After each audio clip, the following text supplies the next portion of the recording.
কারো কারোর জন্য আফসোস বেড়ে যাচ্ছে, আর কারো কারোর জন্য আনন্দ বেড়ে যাচ্ছে।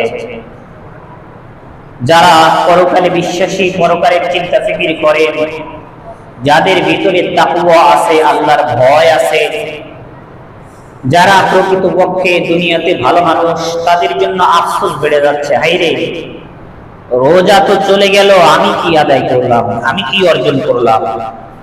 পবিত্র মাহে রমজান আমাদের থেকে বিদায় নিয়ে চলে যাচ্ছে, পবিত্র মাহে রমজান থেকে আমি কি অর্জন করতে পারলাম?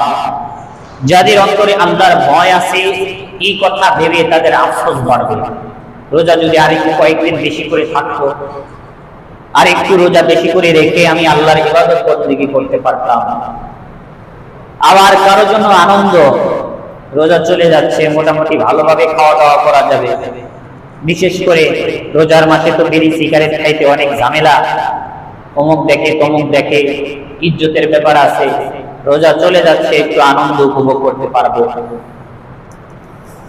জানি না আমাদের মধ্যে কতজন লোক রোজা চলে যাচ্ছে এই কারণে আফসোস করতেছে।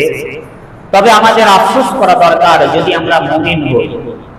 মুমিনদের জন্য তো আফসোসের ব্যাপার, কারণ মুমিনদের পরকালের পুঁজি সংগ্রহ করার যে মোক্ষম সময় ছিল সেটা চলে যাচ্ছে। আমাদের আনন্দ করা ঠিক নয়। এই কারণে যেই ব্যক্তি ইবাদত করার সুযোগ হারিয়ে অনুতপ্ত হয়, আল্লাহ তাকে ইবাদত করার সুযোগ তৈরি আরো বেশি করে করে দেন।